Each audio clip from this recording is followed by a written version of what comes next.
Immune அப்படின்னு சொல்லக்கூடிய ஒரு அரிய வகை நோயால் மும்தாஜ் அவர்கள் பாதிக்கப்பட்டிருக்காங்க அப்படின்ற செய்திகள் தான் இப்போ சமூக வலைதளங்களில் வைரலாக பரவி வந்துட்டுருக்கு. குஷி படத்தில் விஜய் அவர்களுடன் ரொமான்டிக் பாடல் ஒன்றுக்கு நடனமாடி இருந்தாங்க மும்தாஜ். இந்த பாடல் இன்ன வரைக்கும் ரசிகர்களுடைய ஃபேவரட்டாக காணப்படுது. இந்த படத்தினுடைய வெற்றிக்கு பிறகு கிளாமர் கேரக்டரில் நடிக்க மும்தாஜுக்கு வாய்ப்புகள் குவிஞ்சது. குறுகிய காலத்திற்கு அசுர வளர்ச்சி கண்ட நடிகையாக மும்தாஜ் காணப்பட்டாங்க. தமிழில் மட்டும் இல்லாமல் தெலுங்கு, மலையாளம், கன்னடம்னு பல மொழி படங்களையும் நடிப்பதற்கு வாய்ப்பு கிடைச்சது. 2009ஆம் ஆண்டு வெளியான ராஜாதி ராஜா என்ற படத்திற்கு சினிமாவை விட்டு இவங்க விலகியிருந்தாங்க. அதன் பிறகு சுமார் 10 ஆண்டுகள் சினிமா பக்கமே தலை காட்டல. மீண்டும் பிக் பாஸ் சீசன் 2 நிகழ்ச்சியில கம்பேக் கொடுத்தாங்க. சமீபத்தில் மும்தாஜ் வழங்கிய பேட்டி ஒன்றில் உடம்பை அசைக்கவே முடியாத அளவுக்கு வலியை பல வருடங்களாக அனுபவித்ததாகவும் தனக்கு ஆட்டோ இம்யூன் என்கிற அரிய வகை நோய் இருப்பதாகவும் சொல்லியிருக்கிறாங்க. மேலும் தன் சினிமாவில் கவர்ச்சியாக நடித்ததை எல்லாம் நினைத்து வருத்தப்பட்டதாகவும் மனம் திறந்து பேசியிருந்தாங்க. இந்த நிலையில் தனது திருமணம் தொடர்பில் பேட்டியளித்த நடிகை மும்தாஜ், என்னை கல்யாணம் பண்ணணும் அப்படின்னா அவர் டாக்டராக இருக்கணும்னு தெரிவிச்சிருக்காங்க. அதன்படி அவங்க சொல்லும் பொழுது, என்னை யார் கல்யாணம் பண்ணுவா, எவ்வளோ அழகாக இருந்தாலும் எனக்குள்ள ஒரு ராட்சசி இருக்கா, என்னை மாதிரி நல்லவளும் இல்லை கெட்டவளும் இல்லை, அதையும் மீறி என்னை கல்யாணம் பண்ணிக்கணும்னா ஒரு சிறப்பான டாக்டராக தான் இருக்கணும், அதற்கு காரணம் நான் ஒரு நோயாளி அப்படின்னு தெரிவிச்சிருக்காங்க. இது ரொம்பவே ரசிகர்களிடையே பார்த்தீங்கன்னா கவனத்தை ஈர்த்திருக்கு. நீங்கள் என்ன நினைக்கிறீங்க மும்தாஜ் அவர்களை பற்றின? மறக்காம கமெண்ட்ல சொல்லுங்கள். இப்போ இருக்கக்கூடிய காலகட்டங்களில் எப்படியெல்லாம் வாழ்க்கையை வாழ்கிறாங்க அப்படின்ற மாதிரி நம்மளுக்கே ரொம்பவே எரிச்சலாக இருக்குது.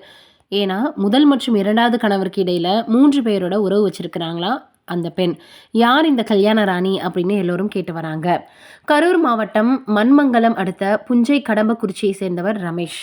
இவர் கடந்த சில மாதங்களுக்கு முன்பு திருமண வரன் பார்ப்பதற்காக கோவையை சேர்ந்த ஜெகநாதன், ரோஷினி மற்றும் தேவக்கோட்டையை சேர்ந்த பாலகுமார் ஆகியோரிடம் சொல்லியிருக்காரு.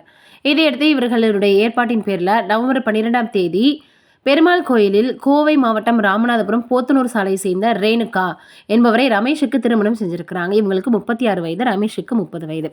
இந்த திருமணத்தின் போது 6 சவரன் தாலி சங்கிலி, 1 பவுன் தங்கத்தோடு, அரை பவுன் மோதிரம் மற்றும் 4 லட்சம் ரூபாய் செலவு செய்து ரேணுகாவை ரமேஷ் திருமணம் செய்திருக்கிறாரு. மேலும் இந்த திருமணத்திற்கு ரேணுகாவின் மற்றொரு அண்ணன், அவரது மனைவி ரேணுகாவின் தங்கை நந்தினி ஆகியோர் வந்திருக்கிறாங்க. திருமணம் நடந்த மறுநாளே ரேணுகாவின் உடலில் சில மாற்றம் இருந்ததை ரமேஷ் தெரிஞ்சிருக்கிறார். இதனால் ஏற்பட்ட சந்தேகத்தை தீர்க்க ரேணுகாவிடமே இது குறித்து கேட்டிருக்கார். அதற்கு ரேணுகா சில பதில்களை சொல்லியிருக்கிறாங்க. ஆனால் ரமேஷ்க்கு சந்தேகம் தீரல. இதனால தொடர்ந்து ரேணுகாவை ரமேஷ் கண்காணிச்சு வந்திருக்காரு. சில நாட்களுக்கு முன்பு ரேணுகாவிற்கு அலைபேசியில் அழைப்பு ஒன்று வந்திருக்கு. அதில் பேசிய பழனிக்குமார் என்பவர் ரேணுகா என நினைத்து பணம், நகைகளை எடுத்து வருவதற்காக சொல்லிட்டு இன்னும் ஏன் எடுத்துட்டு வரலன்னு கேள்வி கேட்டிருக்காரு. இதையடுத்து ஃபோனை கட் பண்ணிட்டு இது தொடர்பாக ரமேஷ் விசாரிக்க தொடங்கியிருக்கிறார். ரேணுகாவிற்கு புதுக்கோட்டையை சேர்ந்த மெய்யர் என்பவருடன் திருமணம் நடந்து இவர்களுக்கு ஒரு மகனும் இருக்கிறதாக தெரியுது. பின்னர் பழனிக்குமாருடன் 3 வருடம் தொடர்பில் இருந்துவிட்டு கோவை ராஜ், முபாரக் ஆகியோருடன் பார்த்தோம்னா இவங்க சேர்ந்து வாழ்ந்து வந்திருக்கிறாங்க. இரண்டாவதாக திருமணம் செஞ்சுக்கிட்டு சில நாட்களில் அவர் பணம், நகைகளை எடுத்துட்டு வந்துட்டதாகவும் அதே தரகர்கள் மற்றும் திருமண மோசடி கும்பல் மூலமாக தான் ஏமாந்ததும் தெரிய வந்திருக்கு. இதன் பிறகு ரேணுகாவின் செல்போனை சோதனை செய்து தேடிய போது ரேணுகா இரண்டாவதாக திருமணம் செய்து கொண்டதற்கான புகைப்பட ஆதாரங்களும் கிடைச்சிருக்கான்.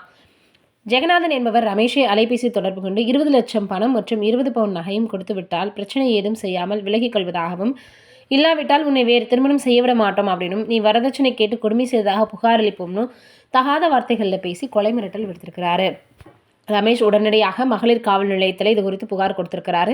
இதன் பேரில் ரேணுகாவை கரூர் பேருந்து நிலையம் மற்றும் ரயில் நிலையத்தை தேடி இருக்கிறாங்க. அப்போது கோவை செல்ல கரூர் பேருந்து நிலையத்தில் நின்றுட்டு இருக்காங்க ரேணுகாவை.